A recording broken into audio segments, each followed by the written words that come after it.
જય હિન્દ મિત્રો, RV education YouTube ચેનલમાં બધા મિત્રોનું સ્વાગત છે।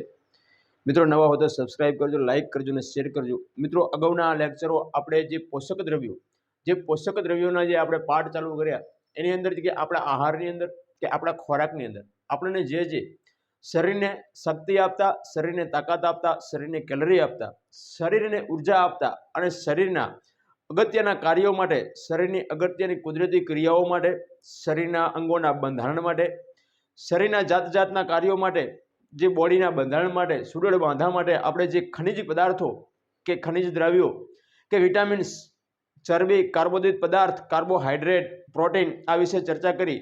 એમાં જે શરીરના બંધારણના અગત્યના ઘટક પ્રોટીન આપણો શરીરના રોગો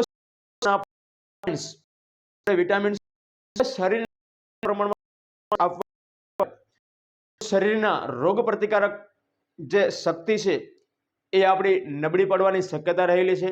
શરીરમાં વિવિધ પ્રકારના રોગો પેદા થવાની શક્યતા રહેલી છે જો વિટામિન્સ શરીરને પૂરતા પ્રમાણમાં આપવામાં નહીં આવે, પૂરતા પ્રમાણમાં વિટામિન્સ નહીં મળે તો રોગો શરીરમાં હાવી ધાવાની શક્યતા પૂરેપૂરી રહેલી છે। તો આપણા જે પોષક દ્રવ્યોમાં છે એમાં અગત્યનો જો કોઈ ભાગ ભજવતો હોય તો એને કહેશું આપણે વિટામિન્સ।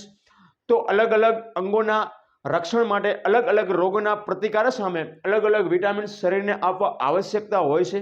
તો આપણે જે આહાર લઈશું, આપણે જે ખોરાક લઈશું એની અંદર જે કયા અગત્યના વિટામિન્સ આપણા શરીર માટે જરૂરી છે એના વિશે ચર્ચા કરશું।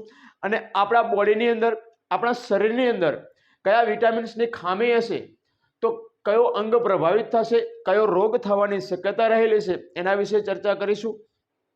અને કયા આહારમાંથી પૂરતા પ્રમાણમાં આપણને વિટામિન્સ મળી રહેશે એના વિશે ચર્ચા કરશું। કયું વિટામિન્સનું રાસાયણિક નામ શું છે, વિટામિન્સનું રાસાયણિક નામ શું છે અને કયા વિટામિનની ખામીથી કઈ ઉણપ સર્જાશે અને કયો વિટામિન કયા સ્ત્રોતની અંદરથી ભરપૂર માત્રામાં મળી રહેશે એના વિશે ચર્ચા કરશું। તો અમારા લેક્ચર સાથે જોડાઈ રહો અને અમારો લેક્ચર પૂરેપૂરો જોજો। તો જે ખોરાકના પોષક દ્રવ્યો છે એમાં આપણે કાર્બોહાઈડ્રેટ વિશે આગળના લેક્ચરમાં શીખી ગયા, એના પછી ચરબી વિશે શીખી ગયા અને મિત્રો પ્રોટીન વિશે પણ શીખી ગયા। તો આજનો આપણો અગત્યનો જે લેક્ચર છે, શરીરને અગત્યનું જો તાકાત આપતો, ઉર્જા આપતો જો કોઈ તત્વ હોય તો એ છે વિટામિન્સ। તો વિટામિન્સ શરીર માટે અગત્યનું એકમ છે, જે પોષક દ્રવ્ય ગણાશે એને આપણે વિટામિન્સ કહેશું। તો વિટામિન્સ એના વિશે થોડી ચર્ચા કરીશું। તો કે વિટામિન્સ તો કે ઈસવીસન 1911ની સાલ, ઈસવીસન 1911માં એક વ્યક્તિ બની ગયા, જે વૈજ્ઞાનિક બની ગયા, એનું નામ હતું કાસિમિર ફંક નામનો વ્યક્તિ હતો। એનું નામ હતું મિત્રો કાસિમિર ફંક। આ કાસિમિર ફંક નામના વૈજ્ઞાનિકે વિટામિન્સની શોધ કરી કે શરીરની અંદર આવા વિટામિન્સો છે, આવા વિટામિન્સના કારણે આવા ખામીઓ સર્જાઈ શકે છે। તો શરીરને મર્યાદિત કે આવશ્યક જે વિટામિન છે એ આપવા જરૂરી છે। તો એના વિશે જો સંશોધન કર્યું તો એનું નામ છે કાસિમિર ફંક, જે સાલ હતી 1911ની મિત્રો। તો આ 1911ની અંદર આ કાસિમિર ફંક નામના વ્યક્તિએ વિટામિન્સ વિશે ચર્ચા કરી અને શોધ કરી। તો કે આ વિટામિન્સ છે આ કાર્બનિક સંયોજક છે। વિટામિન શું છે? વિટામિન એક કાર્બનિક સંયોજકથી બનેલો છે। તો વિટામિન એક કાર્બનિક સંયોજક છે। આ વિટામિન્સ ઉર્જા ઉત્પન્ન કરતો નથી। જેમ ચરબી, કાર્બોદિત પદાર્થ તાકાત આપશે, ઉર્જા આપશે, એમ આ વિટામિન્સ ઉર્જા ઉત્પન્ન કરતો નથી, પણ દેહ ધાર્મિક ક્રિયાઓ માટે, કાર્ય માટે આ વિટામિન્સ મહત્વનું દ્રવ્ય છે।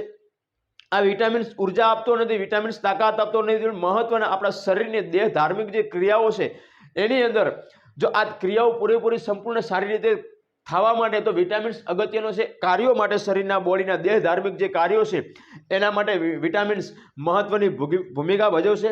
તો દેહ ધાર્મિક કાર્ય માટે જરૂરી છે, અલગ અલગ વિટામિન શરીર માટે જરૂરી છે, શરીરને રોગોથી રક્ષણ આપવા માટે મદદ કરશે। આ વિટામિન છે આપણા શરીરને રોગો સામે રક્ષણ આપવા મદદ કરશે। તો એ વિટામિન્સ પૂરતા પ્રમાણમાં હોવું જોઈએ। શરીરમાં રોગો પેદા ન થાય અને રોગો જો પેદા થશે તો એ રોગોના સામે રક્ષણ આપવા માટે આપણને વિટામિન મહત્વનો ભાગ ભજવશે। તો શરીરને પૂરતા પ્રમાણમાં વિટામિન મળવું પણ જરૂરી છે। વિટામિન ડી અને વિટામિન કે, આ વિટામિન ડી અને આ વિટામિન કે મિત્રો યાદ રાખજો, વિટામિન ડી છે જે આપણને સૂર્યપ્રકાશથી મળશે, જે સૂર્યના કિરણો આપણા ચામડીના ઉપર પડશે વહેલી સવારના કિરણો। તો વિટામિન ડી અને વિટામિન કે એ શરીરમાં જ નિર્માણ થાય। આ વિટામિન ડી અને વિટામિન કે નું નિર્માણ ક્યાં થશે? તો આપણા શરીરની અંદર જ, આપણા બોડીની અંદર જ આ વિટામિન કે અને વિટામિન ડી કે નું અને વિટામિન ડી નું નિર્માણ આપણી બોડીની અંદર થાય છે. એટલું યાદ રાખજો કે વિટામિન ડી અને વિટામિન કે નું નિર્માણ શરીરમાં જ થશે. શરીરમાં જ ઉત્પન્ન થતું વિટામિન હોય તો વિટામિન ડી અને વિટામિન કે. મિત્રો વિટામિનના બે ભાગ, વિટામિનના દ્રવ્યની દ્રષ્ટિએ, દ્રાવણની દ્રષ્ટિએ કેટલા ભાગ? તો કે બે ભાગના વિટામિન, બે પ્રકારના વિટામિન જોવા મળશે. એક છે જલીય દ્રાવ્ય વિટામિન કે જલ દ્રાવ્ય વિટામિન અને બીજું છે ચરબી દ્રાવ્ય વિટામિન. એક જલમાં દ્રાવ્ય વિટામિન છે કે જળની અંદર પીગળી જશે, જલમાં દ્રાવ્ય હશે એ જલદ્રાવ્ય વિટામિન કહેશું, અને ચરબીમાં જે ઘન સ્વરૂપે આપણને મળશે એ ચરબી દ્રાવ્ય વિટામિન કહેશું. તો આપણને ખ્યાલ છે કે 20 સેલ્સિયસના તાપમાને જો 20 સેલ્સિયસના તાપમાને જે મળશે એ ચરબી મળશે ઘન, અને જે 20 સેલ્સિયસના તાપમાને પાણી સ્વરૂપે, પ્રવાહી સ્વરૂપે મળશે અને આપણે તેલ કહેશું. એ આપણે આગળના લેક્ચરમાં આપણે શીખી ગયા. તો જલદ્રાવ્ય વિટામિન કયા કયા? તો વિટામિન બી અને વિટામિન સી જલમાં દ્રાવ્ય વિટામિન ગણાતા હોય તો વિટામિન બી અને વિટામિન સી. આ વિટામિન બી છે, આ વિટામિન સી છે જલની અંદર દ્રાવ્ય વિટામિનો કયા? તો કે બે. કયા કયા? બી અને સી, કે જલમાં દ્રાવ્ય વિટામિન છે. અને ચરબીની અંદર દ્રાવ્ય વિટામિન હોય તો એ, ડી, ઈ અને કે. ચરબીની અંદર દ્રાવ્ય વિટામિનો કયા કયા? તો એમાં 4 વિટામિનો આવશે. એમાં એ આવશે, ડી આવશે, કે આવશે અને ઈ આવશે. જલમાં દ્રાવ્ય વિટામિનો 2, બી અને સી. ચરબી દ્રાવ્ય વિટામિનો 4. કયા કયા? એ, ડી, ઈ અને કે. એ, ડી, ઈ અને કે આ ચરબી દ્રાવ્ય વિટામિનો છે, અને બી અને સી આ જલ દ્રાવ્ય વિટામિનો છે. તો વિટામિનો વિશે આપણે આ માહિતી, ફેક્ટ માહિતી મેળવી. હવે એના વિશે કે વિટામિનનું નામ, વિટામિનનું રાસાયણિક નામ, વિટામિનનું વૈજ્ઞાનિક નામ, અને વિટામિન નહીં મળે, કયું વિટામિન નહીં શરીરને મળે તો કયો રોગ થવાની શક્યતા રહેલી છે, અને કે એ વિટામિનની ખામીથી થતા રોગો અને પ્રાપ્તિ સ્ત્રોત કે વિટામિન, આ વિટામિન છે જે કયા ખોરાક લેવાથી, કયા પ્રવાહી લેવાથી આપણને પૂરતા પ્રમાણમાં વિટામિન પ્રાપ્ત થશે, તો એના સ્ત્રોત વિશે માહિતી કરશો. તો આ કોષ્ટકની અંદર આપણે બધું આજે ચર્ચા કરવાના છીએ. તો મસ્ત મજાનો લેક્ચર રહેવાનો છે, મિત્રો જોડાઈ રહેજો. તો કે વિટામિન, એનું રાસાયણિક નામ જોશું, વિટામિનનું રાસાયણિક નામ જોશું, અને વિટામિનની ખામીથી શરીરમાં સર્જાતા રોગોનું આપણે રોગો વિશે ચર્ચા કરશું, અને પ્રાપ્તિ સ્ત્રોત કે વિટામિન કયા પ્રકારના ખોરાકમાંથી આપણને પ્રાપ્ત થશે એના પ્રાપ્તિના સ્ત્રોતો વિશે આપણે આજ માહિતી મેળવીશું. તો મિત્રો શરૂઆત કરશું કે વિટામિન એ. વિટામિન એ જે ચરબી દ્રાવ્ય વિટામિન છે એનું નામ છે વિટામિન એ. એનું રાસાયણિક નામ છે રેટિનોલ. વિટામિન એ નું રાસાયણિક નામ શું? તો કે રેટિનોલ. તો કે આ ખામીથી, આ વિટામિન એ આપણા શરીરમાં જો ખામી સર્જાશે તો કયા રોગો થશે? તો એક દ્રષ્ટિહીનતા. શું થશે? દ્રષ્ટિહીનતા, દેખાવાનું ઓછું થઈ જશે એને દ્રષ્ટિહીનતા કહેશું. અને બીજું નામ છે રતાંધણાપણું, એને રતાંધણાપણું કહેશું. તો વિટામિન એ ની ખામીથી કયા રોગ થઈ શકે? તો દ્રષ્ટિહીનતા અને રતાંધણાપણું. તો આંખના રોગો, આ બંને પ્રકારના આંખના રોગો છે. તો આ બંને પ્રકારના રોગ આ વિટામિન એ ની ખામીથી થઈ શકે. તો એનું રાસાયણિક નામ છે રેટિનોલ. તો કે આ વિટામિન એ આપણને મળશે ભરપૂર રીતે. કયા ખોરાકની અંદરથી આ વિટામિન એ આપણને મળવા પાત્ર છે ભરપૂર? વિટામિન એ થી કયા સ્ત્રોતો છે? તો એની અંદર આવશે મિત્રો દૂધ. આપણને ખબર છે દૂધ સંપૂર્ણ આહાર છે. વિટામિન સી ને બાદ કરતા તમામ વિટામિનો આ દૂધની અંદર, ચરબી હોય કે પ્રોટીન હોય કે વિટામિન્સ હોય, આ દૂધની અંદર સંપૂર્ણ આહાર ગણવામાં આવશે આપણે દૂધ. ઈંડા, મગફળી, પનીર, ગાજર અને માછલીના યકૃત તેલ, અને માછલીનું યકૃતનું તેલ આપણે કહીશું, કોડ લીવર તેલને તેલ કહીએ. તો કે આ વિટામિન એ રેટિનોલ એનું રાસાયણિક નામ છે. એની ખામીથી સર્જાતા રોગ તો દ્રષ્ટિહીનતા, રતાંધણાપણું. અને કયા સ્ત્રોતોમાં ભરપૂર વિટામિન એ આપણને મળી શકે? તો દૂધનું સેવન કરવાથી, ઈંડાનું સેવન કરવાથી, મગફળીનું સેવન કરવાથી, પનીરનું સેવન કરવાથી, ગાજરનું સેવન કરવાથી અને માછલીના યકૃતના તેલનું સેવન કરવાથી વિટામિન એ પૂરતા પ્રમાણમાં આપણને શરીરને મળી રહેશે. આગળ જઈશું વિટામિન B1 છે. વિટામિન B1 છે એનું રાસાયણિક નામ શું છે? થાઇમિન. વિટામિન B1 નું રાસાયણિક નામ છે મિત્રો થાઇમિન. તો વિટામિન B1 ની ઉણપથી થતા રોગો કયા? તો એ બેરીબેરી નામનો રોગ છે. આ બેરીબેરી નામનો રોગ શેના વિશેનો? આપણા મગજના ચેતાતંત્રો વિશેનો, ચેતાતંત્ર ઉપર હાવી થતો રોગ હોય તો આ બેરીબેરી. બેરીબેરી રોગ વિટામિન B1 ની ખામીથી સર્જાતો રોગ છે. વિટામિન B1 ની ખામીથી સર્જાતો રોગ હોય તો એનું નામ છે બેરીબેરી. તો આ બેરીબેરી રોગ શરીરના ચેતાતંત્ર ઉપર હાવી થશે, ચેતાતંત્રનો રોગ છે આ બેરીબેરી. વિટામિન B1 નું થાઇમિન નામ છે રાસાયણિક. હવે વિટામિન બી, તો કે કયા સ્ત્રોતોમાંથી B1 કયા સ્ત્રોતોમાંથી ભરપૂર મળશે? તો દરિયાઈ ખોરાક, જે દરિયાઈ ખોરાક છે એની અંદરથી આ વિટામિન B1 ભરપૂર પ્રમાણમાં મળી રહેશે। ઈંડા અને સ્પ્રાઉટ ધાન્યો, આપણે સ્પ્રાઉટ ધાન્યોમાંથી પણ આ વિટામિન B આપણને મળી રહેશે। મિત્રો આગળ જઈશું વિટામિન B2 છે, B1 જોયું, હવે વિટામિન B2, તો વિટામિન B2 નું રાસાયણિક નામ શું કે રાઇબોફ્લેવિન। વિટામિન B2 નું રાસાયણિક નામ શું? રાઇબોફ્લેવિન। તો વિટામિન B2 ની ખામીથી કયા રોગો સર્જાશે? તો જીભ ફાટવી, આપણી જીભમાં ચીરા પડી જશે, ચામડી ફાટવી અને આંખ લાલ થવી। વિટામિન B2 રાઇબોફ્લેવિન એનું રાસાયણિક નામ છે। વિટામિન B2 ની ખામીથી કયા રોગો થઈ શકશે? તો જીભ ફાટી જવી, જીભ ફાટશે, ચામડી ફાટવી, આંખ લાલ થવી, આ વિટામિન B2 ની ખામીથી થતા રોગો છે। તો વિટામિન B2 કયા સ્ત્રોતોની અંદર ભરપૂર જોવા મળશે? તો હે મિત્રો માંસ, દૂધ અને લીલા શાકભાજી। માંસ, દૂધ અને લીલા શાકભાજી। મિત્રો માંસ, દૂધ અને લીલા શાકભાજી આ વિટામિન B2 પૂરતા પ્રમાણમાં પૂરતા સ્ત્રોતો ધરાવતું હોય તો માંસ, દૂધ અને લીલા શાકભાજી। મિત્રો આગળ જઈશું વિટામિન B3। વિટામિન B3 એનું નામ છે નિયાસિન। વિટામિન B3 કે જેનું રાસાયણિક નામ છે નિયાસિન। તો આ નિયાસિનથી રોગ કયા થશે? તો પેલાગ્રા નામનો રોગ, આ વિટામિન B3 ની ખામીથી પેલાગ્રા નામનો રોગ થશે, જે ચામડીમાં સોજો આવશે। આ પેલાગ્રા નામનો રોગ જે વિટામિન B3 કે નિયાસિનની ખામીથી સર્જાતો રોગ છે, તો શું થશે? પેલાગ્રા એ શું છે? ચામડીમાં સોજા આવે, ચામડીની અંદર, ત્વચાની અંદર સોજા આવશે, તો આ વિટામિન B3 ની ખામીથી। તો વિટામિન B3 ના સ્ત્રોતો કયા કયા? તો ટામેટા, બટેટા, મગફળી, માંસ અને દૂધ। આ ટામેટા, બટેટા, મગફળી, માંસ અને દૂધ પૂરતા પ્રમાણમાં લેવામાં આવે તો વિટામિન B3 આપણને મળી રહે છે। મિત્રો આગળ જઈશું થોડા, તો કે વિટામિન B5। વિટામિન B5 એને પેન્ટોથેનિક એસિડ કહેશું, રાસાયણિક નામ શું? પેન્ટોથેનિક acid. Vitamin B5, vitamin B5 નું રાસાયણિક નામ પેન્ટોથેનિક એસિડ છે। તો એનાથી કયા રોગ સર્જાશે? પેરાસ્થેસિયા, જે ચેતાતંત્રનો રોગ છે। આ વિટામિન B5 થી થતો રોગ કયો? તો પેરાસ્થેસિયા। પેરાસ્થેસિયા જે ચેતાતંત્રનો રોગ છે, તો શેમાંથી વધારે પ્રમાણમાં આ વિટામિન B5 આપણને મળશે? તો મશરૂમ, માછલી, ઈંડા, માંસ, શક્કરિયા અને સૂરજમુખીના બીજ। વિટામિન B5 એનું રાસાયણિક નામ છે પેન્ટોથેનિક એસિડ। કયા રોગ થશે? તો પેરાસ્થેસિયા। શું નામ છે? પેરાસ્થેસિયા। એ ચેતાતંત્રનો એક રોગ છે। તો શેમાંથી આ સ્ત્રોત શેમાં મળી રહેશે? તો મશરૂમ, માછલી, ઈંડા, માંસ, શક્કરિયા, સૂરજમુખીના બીજમાંથી આપણને આ વિટામિન B5 ભરપૂર પ્રમાણમાં મળી રહેતું વિટામિન છે। વિટામિન B6 જેનું રાસાયણિક નામ છે પાયરિડોક્સિન। વિટામિન B6 નું રાસાયણિક નામ શું છે? પાયરિડોક્સિન। વિટામિન B6 એનું રાસાયણિક નામ છે પાયરિડોક્સિન। તો એનાથી એનિમિયા થશે, જે પાંડુ રોગ આપણે કહીશું। વિટામિન B6 થી કયો રોગ થવાની શક્યતા છે? એનિમિયા, જેને આપણે પાંડુ રોગ કહીશું। તો શેમાંથી એનો સ્ત્રોત શેમાંથી ભરપૂર છે? તો અનાજ, માંસ, કોડ લીવર ઓઇલ, જે માછલીનું યકૃત આવશે એનું ઓઇલ છે, તેલ છે, એને કોડ લીવર ઓઇલ કહીશું। તો વિટામિન B6 કે પાયરિડોક્સિન એનું રાસાયણિક નામ છે। એનાથી થતો રોગ કયો? તો એનિમિયા, પાંડુ રોગ વિટામિન B6 થી થશે। તો શેમાં ભરપૂર છે? તો અનાજ, માંસ, કોડ લીવર ને ઓઇલ।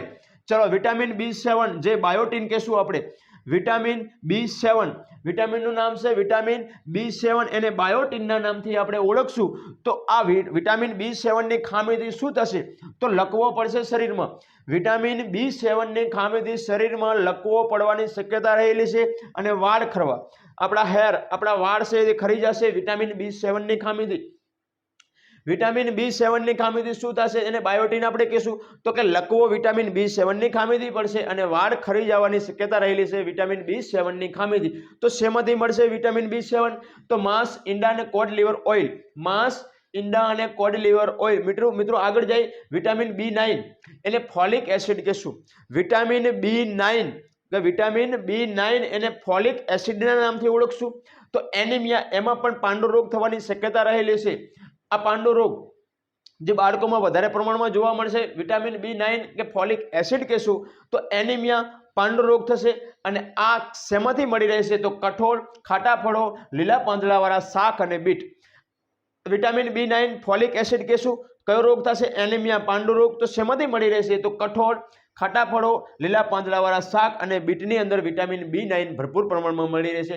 આગળ જઈશું vitamin B12, vitamin B12। Vitamin B12 એનું નામ છે વિટામિન B12, એને કહેશું સાયનોકોબેલામાઇન। શું કહેશું? સાયબોકોબેલામાઇન એનું રાસાયણિક નામ છે. તો એનિમિયા, જેને પાંડુ રોગ કહેશું, આ વિટામિન B12 થી એનિમિયા થશે. જે પાંડુ રોગ થશે એ ક્યાં મળશે? દૂધ અને માંસમાંથી ભરપૂર પ્રમાણમાં વિટામિન B12 મળી રહેશે. આગળ જઈશું વિટામિન C, ઓસ્કોર્બિક એસિડ. મિત્રો IMP છે આ, ઘણી વખત એક્ઝામમાં પૂછાઈ ગયેલો કે વિટામિન C નું રાસાયણિક નામ શું? તો કે એસ્કોર્બિક એસિડ કહેશું. વિટામિન C ને રાસાયણિક નામમાં એસ્કોર્બિક એસિડના નામથી ઓળખશું. તો કે આમાં કયા રોગો થઈ શકે વિટામિન C? તો કે સ્કર્વી. આ સ્કર્વી રોગ છે વિટામિન C ની ખામીથી થતો રોગ છે, એનું નામ છે સ્કર્વી. તો સ્કર્વી રોગમાં શું થશે? માણસના પેઢાઓ, દાંતના જે પેઢાઓ છે એમાંથી લોહી પડશે. આ સ્કર્વી પેઢામાંથી લોહી નીકળવું બંધ થશે ને, એ સ્કર્વી રોગનું લક્ષણ છે. અને આપણને ઘા વાગશે, એ ઘારું જવામાં બહુ ટાઈમ લાગશે. આ વિટામિન C એને એસ્કોર્બિક એસિડ કહેશું. તો એનાથી કઈ ખામી સર્જાશે? કયા શરીરમાં કયા રોગ થશે? સ્કર્વી રોગ થઈ શકશે. તો સ્કર્વી રોગના લક્ષણો શું? તો કે માણસના દાંત છે, એના પેઢા છે, એમાંથી લોહી નીકળશે અને આપણને ઘા વાગશે શરીરની અંદર. તો રૂજ ઝડપી નહીં આવે, રૂજ આવવામાં વાર લાગશે. આ વિટામિન C ના લક્ષણો છે. તો વિટામિન C શેમાંથી મળશે? તો બધા જ ખાટા ફળોમાંથી વિટામિન C આપણને મળશે. બધા જ ખાટા ફળોમાંથી, બધા જ ખાટા એસિડિક ફળો છે એમાંથી વિટામિન C આપણને મળશે. અને આમળા છે એમાંથી સૌથી વધારે વિટામિન C મળતું હોય તો એ આમળા નામનું ફળ છે. બધા જ ખાટો ફળોમાંથી અને આમળામાંથી વધુ મળશે. હવે વિટામિન D, જેને કેલ્સીફેરોલના નામથી ઓળખશું. આપણને આ વિટામિન D જે શરીરનું અગત્યનું છે, જે શરીરના અંદર જ નિર્માણ થતું વિટામિન એટલે વિટામિન D, અને એક વિટામિન K, કે વિટામિન D અને વિટામિન K શરીરના અંદર જ નિર્માણ થતા આ વિટામિન શું છે? તો વિટામિન D એને કેલ્સીફેરોલના નામથી ઓળખશું. તો કે રિકેટ્સ નામનો રોગ થશે, સુક્તાન જે બાળકોમાં થશે. આ વિટામિન D કેલ્સીફેરોલ કહેશું આપણે. એનાથી કયા રોગો થઈ શકશે? તો રિકેટ્સ નામનો રોગ છે વિટામિન B ની ખામીથી, વિટામિન D ની ખામીથી થશે. સુક્તાન જે બાળકોમાં થશે એ વિટામિન D ની ખામીથી થશે. અને પુખ્ત વયનો વ્યક્તિ હશે એને ઓસ્ટિયોમેલિશિયા, કયો રોગ થશે? ઓસ્ટિયોમેલિશિયા નામનો પુખ્ત વ્યક્તિ હશે એને રોગ થઈ શકશે વિટામિન D ની ખામીથી. કયો? પુખ્ત વ્યક્તિને ઓસ્ટિયોમેલિશિયા, અને બાળકોને સુક્તાન, અને એક રિકેટ્સ નામનો રોગ થઈ શકશે વિટામિન D ની ખામીથી. એને આપણે કેલ્સીફેરોલના નામથી ઓળખશું, રાસાયણિક નામ. અને શેમાંથી મળશે? સૂર્યપ્રકાશ, દૂધ અને કેળા. સૂર્યપ્રકાશમાંથી ભરપૂર વિટામિન D મળશે, અને દૂધમાંથી વિટામિન D મળશે, અને કેળામાંથી પણ વિટામિન D મળશે. આગળ જઈશું વિટામિન E, એને ટેકોફેરોલ કહેશું. વિટામિન E એનું રાસાયણિક નામ છે ટોકોફેરોલ. વિટામિન E નું રાસાયણિક નામ શું? ટોકોફેરોલ. તો કે પુરુષમાં નપુંસકતા આવવાની શક્યતા વિટામિન E ની ખામીથી છે. પુરુષોમાં શું સાથે? નપુંસકતા આવશે, અને સ્ત્રીઓમાં વૈધત્વ આવશે, અને પાંડુ રોગ પણ થઈ શકશે વિટામિન E ની ખામીથી. વિટામિન E એને ટોકોફેરોલ કહેશું. અને શું એની અસરો શું થશે એની ખામીથી? તો પુરુષમાં નપુંસકતા વિટામિન E ની ખામીથી આવશે, અને સ્ત્રીઓમાં વૈધત્વ વિટામિન E ની ખામીથી આવશે, અને પાંડુ રોગ પણ વિટામિન E ની ખામીથી થશે. તો કે શેમાંથી વિટામિન E ભરપૂર પ્રમાણમાં મળી રહેશે? તો દૂધ, માખણ, લીલા પાંદડાવાળા શાકભાજી. વિટામિન E ભરપૂર પ્રમાણમાં શેમાં મળશે? દૂધ, માખણ, લીલા પાંદડાવાળા શાકભાજીમાંથી આ વિટામિન E ભરપૂર પ્રમાણમાં મળી રહેશે. વિટામિન K, જે શરીરમાં જ નિર્માણ પામતું હોય બીજું વિટામિનો, એક D અને વિટામિન K બંને શરીરમાં જ નિર્માણ પામતા વિટામિનો છે. તો આ વિટામિન K એને શું કહેશું? ફિનિક્વિનોલોન. એનું રાસાયણિક નામ શું છે? ફિનોક્વિનોલ. આ વિટામિન K નું રાસાયણિક નામ ફિનોક્વિનોલોન. આ વિટામિન K નું રાસાયણિક નામ છે. તો લોહી જામશે નહીં. આ વિટામિન K ની ખામીથી આપણા શરીરનું લોહી નહીં જામે. ઘા વાગશે તો લોહી ત્યાં જામશે નહીં, વહેવા લાગશે આ વિટામિન K ની ખામીથી. અને રક્તસ્રાવ કહેશું, રક્તસ્રાવ થયા રાખશે. વિટામિન K ની ખામી જો આપણા શરીરમાં નિર્માણ પામતું વિટામિન હોય તો એ K છે. તો એની ખામીથી કયા રોગ થઈ શકશે? તો લોહી ન જામે, આપણું શરીરનું લોહી જામતું નથી, અને રક્તસ્રાવ થયા રાખશે, રક્ત વહેવાનું ચાલુ રહેશે, વાગશે ત્યાં, ઘા વાગશે ત્યાં. તો આ વિટામિન K શેના આધારે મળશે? તો ચયાપચયની ક્રિયા દ્વારા વિટામિન K મળશે. આપણા શરીરમાં જ નિર્માણ પામશે વિટામિન K. તો કઈ પ્રક્રિયા? તો ચયાપચયની ક્રિયા દ્વારા વિટામિન K નિર્માણ પામશે. અને લીલા શાકભાજી અને ટામેટામાં વિટામિન K રહેલું છે. શરીરની અંદર નિર્માણ પામશે કે ચયાપચયની ક્રિયા દ્વારા, અને લીલા શાકભાજી અને ટામેટામાં આ વિટામિન K મળશે. મિત્રો આપણને ખબર છે વિટામિન D સૂર્યપ્રકાશથી મળે. તો આપણી ચામડી ઉપર, આપણી ત્વચા ઉપર, આપણી સ્કિન ઉપર જ્યારે સૂર્યપ્રકાશના સવારના વહેલા કિરણો પડશે તો એ સૂર્યપ્રકાશ ચામડીમાંથી ક્યાંથી ઉત્પન્ન થશે? તો કે ચામડી નીચે, આપણી ચામડીની નીચે એક તત્વ આવેલું છે, એક સ્તર આવેલું છે શેનું કે ડીહાઇડ્રોક્લોરોસ્ટિરોલ. કયું? એ ચામડીની નીચે કયું પડ આવેલું છે? ડીહાઇડ્રોકોલોસ્ટિરોલ. ડીહાઇડ્રોકોલોસ્ટિરોલ નામનું જે સ્તર આવેલું છે એ સ્તરના કારણે વિટામિન ડી નું નિર્માણ થશે. વિટામિન ડી નું નિર્માણ ચામડી ઉપર સૂર્યના કિરણો પડવાથી થશે, પણ ચામડીની નીચે એક સ્તર આવેલું છે, એનું નામ છે ડીહાઇડ્રોકોલોસ્ટિરોલ નામનું સ્તર છે. એના ઉપરથી આ વિટામિન ડી આપણને સૂર્યપ્રકાશથી પ્રાપ્ત થશે. તો મિત્રો આપણે આ ખનિજના જે આપણે શરીરના જે ખોરાકના પોષક દ્રવ્યો છે, આપણા આહારના જે પોષક દ્રવ્યો છે, ખોરાકના ઘટકો છે, એમાં કાર્બોહાઈડ્રેટ આપણે જોઈ ગયા, કાર્બોદિત પદાર્થ શું આપણે એ જોઈ ગયા, આપણે ચરબી વિશે જોઈ ગયા, અને આપણે પ્રોટીન વિશે જોઈ ગયા, અને આજનો આપણો લેક્ચર હતો વિટામિન્સ વિશે પણ માહિતી મેળવી લીધી. હવે આપણે બે દ્રવ્યો બાકી રહ્યા છે, બે ઘટક બાકી રહ્યા છે, એ આપણે આવતા લેક્ચરની અંદર લઈ લઈશું, જેને એક ખનિજ દ્રવ્યો કહીશું, ખનિજ સારો કહીશું, અને એક પાણી દ્રવ્ય કહીશું, પાણીમાંથી મળતા જે દ્રવ્યો છે એની વાત કરશું. તો આ બે બાકી છે, બે લેક્ચરો આપણે ટૂંક સમયમાં અપલોડ કરી દઈશું, બનાવી દઈશું. અને આ લેક્ચરો જોવા માટે અમારી ચેનલ સાથે જોડાઈ રહો અને બેલ આઇકોનને પ્રેસ કરજો, એટલે નવા વિડીયોનું તમને નોટિફિકેશન મળી રહે, કે વિડીયો જોવાનો સંકેત પણ મળી રહે. તો અમારા વિડીયો પૂરેપૂરા જોજો, અને આવા વિડીયો જોવા માટે અમારી ચેનલ સાથે બન્યા રહેજો, અને અમારા વિડીયો પૂરેપૂરા જોજો. વિડીયો સારા લાગે તો લાઈક કરજો, તમારા મિત્રો સુધી શેર કરજો, અને સબસ્ક્રાઈબ તો ભૂલતા નહીં. જય હિન્દ મિત્રો. થેન્ક યુ સો મચ મિત્રો.